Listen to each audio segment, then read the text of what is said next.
Cars don't really retain its value. They say that you lose 10% the moment that you drive out of the dealership. If your car costs $1 million, that's already 100,000. So with that said, I don't typically recommend buying a brand new car. This video has been requested ever since I mentioned it in one of my videos back in September 2019. So here it is. Hi everyone, this is Charm again from Ready to Adult Philippines, a channel about personal finance, entrepreneurship, and adulting how-tos. For those of you who are thinking about buying a vehicle but you're not sure of the best way to go about it, this is an option. Today I'm sharing with you how I bought my repossessed car. Okay, so I want to mention some of the other ways you can buy a car. Okay, so first is buying it brand new through an authorized dealer. So this is when you walk into a Toyota or a Hyundai. So another is buying it secondhand through a dealership. So dealerships typically have a physical location and they typically accept trade-ins. But if you're a first-time car owner, then trade-ins aren't really an option. They sell the secondhand cars as well. And another is secondhand but through the free markets. So these are from Facebook Marketplace, Carousel, and other websites as well. And another is still secondhand but through the banks. So these cars are what we call repossessed cars. And that's what we're gonna talk about today. So what are repossessed cars? So repossessed cars, or sometimes called repo, are cars that are taken by the banks because the previous owners are unable to pay the loan or they decide to let go of the car. So they decide to let go of the car maybe because of some damages. I've seen totaled cars that are being sold by the banks because it would cost more for the owner to keep paying for the loan and to fix an entirely damaged car. So usually, the previous owner already paid around 20 to 30% of the car's value, and the bank considers the car a liability. It's money that they could have had, but instead it's sitting around there. So they want to sell it as fast as possible, and that's why you can get a good deal.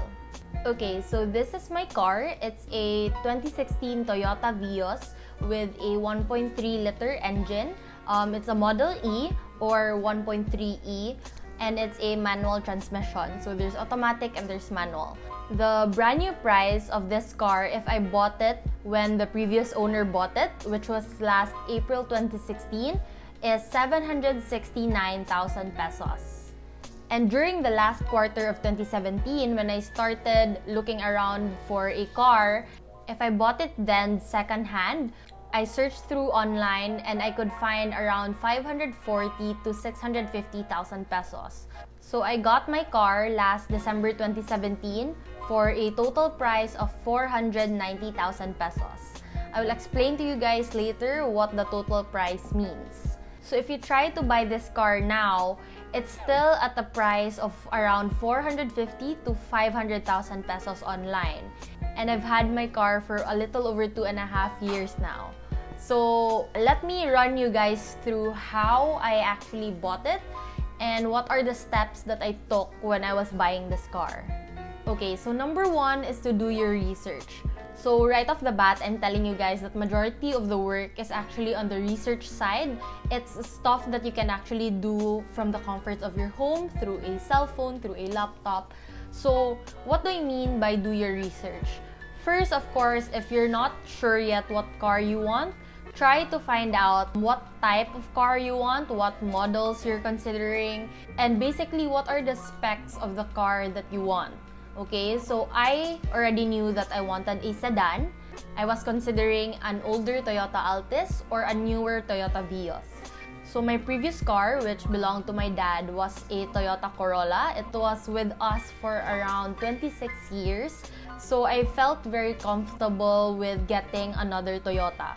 So once you figure out what type of car, so it can be a sedan, an SUV, a pickup, and you've already established what brands you're considering, so you can consider a few brands just in case what you want is not available.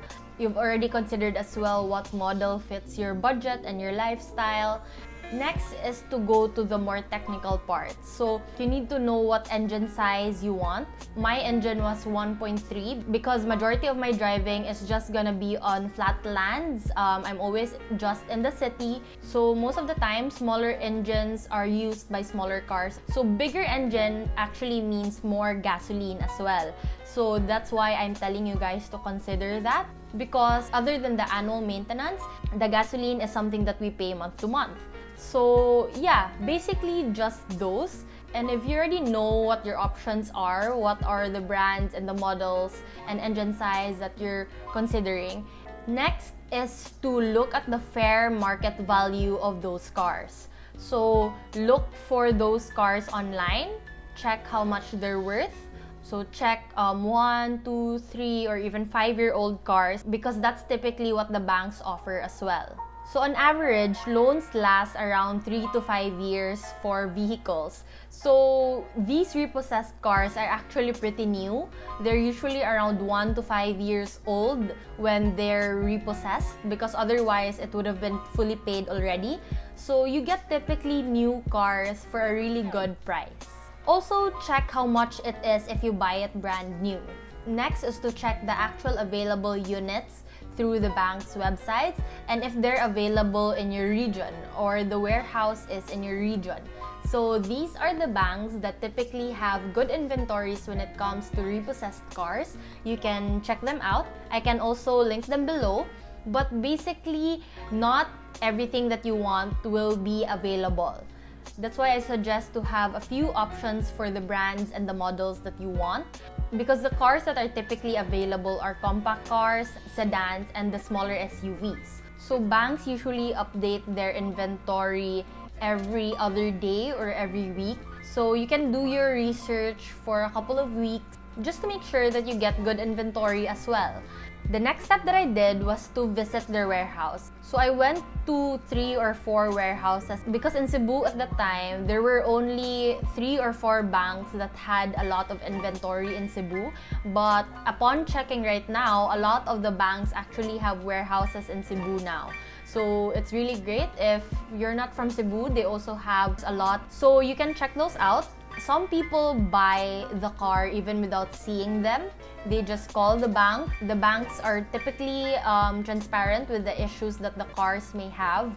But I really wanted to check for myself. It's usually an as-is, where-is type of thing when you buy these cars. So I'll be talking more about that later. So when you visit a warehouse, if you're not someone who's very familiar with car, I highly recommend that you bring a friend that is very knowledgeable with cars and engines, or a mechanic.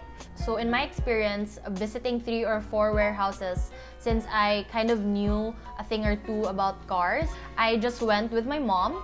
And when I saw the car that I was potentially gonna buy, that's when I brought a friend who was knowledgeable about cars. Shout out to Paolo, thank you so much. Because when you bring these people who are very familiar with cars, they can instantly spot what the defects might be or how great of a condition the car is.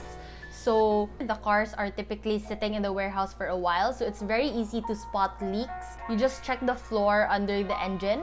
You can also check for major dents and damages if there are any. The interiors are going to be dusty and dirty, so yeah. And also, if it's available, check the service history. There's usually a service manual or booklet inside the glove compartment. And again, to manage your expectations, since these people went delinquent on their loans, it probably doesn't have the best maintenance history. Another thing to check is the mileage of the car. The mileage of the car usually tells you how far the car has been driven. So in my case, the mileage was quite high actually. It was around 18,000 kilometers, and for a car that was used in under a year, that's a bit high. So for rule of thumb, usually people use their car around 10 to 15,000 kilometers per year. So having shared all that, let me break down the 490,000 pesos. So I actually only paid the bank 470,000 pesos. and I spent around 3,000 pesos on maintenance. So these are the air filters, the cabin filters, the oil filters, spark plugs, and I had a busted fog lamp. And I also spent around 9,000 pesos on new tires. So the tires were actually pretty scuffed already. The 2 front tires to be exact. So I only replaced 2 out of 4. So the front tires tend to depreciate faster because that's where we move our wheel. And since the battery of the car was not working when it was in the warehouse, for me to be able to drive it out, I had to buy new batteries as well. So that was another 4,000 pesos. And lastly, I spent around 3,000 pesos on deep cleaning my car, so interior and exterior detailing and engine wash. So these are some of the considerations that you need to make when you consider what car it is you want to buy. Because, for example, there was a 2017 Vios of the same specs, but it was cheaper than my car. And at first, I didn't understand it. But when I went to the warehouse, it had like a big damage on the front side of the car. And it had stained interiors as well. So you can possibly still save up more when you buy that car, and it might be cheaper for you to fix it. But I personally didn't really want to deal with it anymore. So yeah, I spent a total of 489,213 pesos for a car that's almost but not really like brand new. So step number 3 is to bid and wait. So when I got my car, it was already sitting in the warehouse for around 6 to 8 months. So I kind of knew that this car was not particularly attractive maybe to the bidders. So in my experience, I only had to bid for the car once. So bidding is a process if you don't want to pay for it spot cash. So for the spot cash option, it's usually around 20 to around 50,000 pesos more than the bidding price. So it's different for every bank, but for the bank that I was dealing with, which was RCBC, if I offered for spot cash, they would have accepted the offer immediately. But for bidding, you have to wait a day or two, and if no one else bids after the cutoff, then the car is yours. So the bidding was 5,000 pesos, as I remembered. So if you lose the bid, they return to you the 5,000 pesos. So in my case, the bidding price was 470,000 pesos, which was the price that I got it for. But the spot price was 494,000 pesos. So that's also 24,000 pesos difference. Okay, so next is if your offer has been accepted, whether you did spot price or the bidding price, then you have to pay for it. Usually, banks will ask for you to pay it in full. So that can be a downside if you don't really have the money with you. But also, a lot of banks are offering financing nowadays. So, of course, it's one of their services to provide financing and car loans. So, you can also use that for your car. Now, remember with financing, there are interest rates. So, even if you pay for it around 3 to 5 years, you're still paying more than the base price or the principal price. So, what I did was I loaned from a family friend. So, I loaned around 550,000 from him, and I paid back 600,000 in the span of 2 years. If you have the capacity to borrow from a trusted friend, family, or even your own business, that can also be an option. But you have to really be responsible enough to really pay every month. You don't want to sever ties with your family or friends just because of a loan. So if you're not very confident about that, then I suggest you go through a bank. So the last step was basically all the contract signings and everything were done. It's actually pretty fast. It's actually faster than when you buy a brand new car or from a second-hand dealer. They don't really ask a lot of requirements from you. So after that is to get your new car. So after getting your new car is to process the transfer of ownership. Basically, if you haven't owned a car yet, there are two documents that you always need with you, the OR and the CR. I bet you've already heard of that. So the OR changes every year, but the CR, or the car registration, is kind of permanent unless you change the owner. So transfer of ownership from the previous owner to your name. So I can actually share with you the process in another video. I actually did everything myself, so I can share with you that journey as well. But basically, just for a tip, when the cars are bought brand new, they are registered with the LTO for up to 3 years. So the OR is good for 3 years. So what I did was I processed the transfer of ownership when my OR was due for renewal, so that I can process them both together. I didn't really have an issue driving the car around for 1.5 years not being in my name, because I had the deed of sale from the bank. Okay, so let's wrap this up. So in summary, some of the advantages and the disadvantages of buying a repossessed car. So one of the advantages is really the low prices, so you can get a really good deal. And another one is that they're typically new cars in decent to good condition. And next is that you're dealing with trusted sellers, you're dealing with financial institutions, so you can be assured that the papers are intact and complete, and the cars have already been checked that they're not stolen or anything, so it's safe. And lastly, and this might not be available in all banks, but if they are, then you will have really easy financing options. Okay, some of the disadvantages: it takes effort.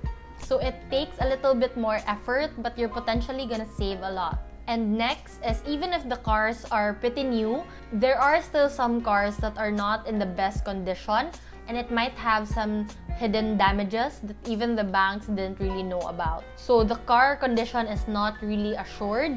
That's why I'm telling you guys to really hire a mechanic or bring a really trusted friend who's good with cars. And that's it. That's my video for today. I hope you enjoyed this step-by-step process of how I bought my repossessed car.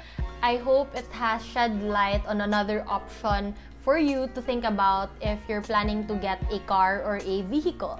So if you found this video helpful, then please feel free to share this to your friends and to your family. If you like this video, then please click the like button and subscribe to my channel. It really helps out a lot in creating more of these videos. Comment down below what other videos you want me to make. May it be about personal finance, entrepreneurship, or other adulting how-tos like this. So I hope you enjoyed, and this has been Charm again from Ready to Adult Philippines, and I will see you on my next video.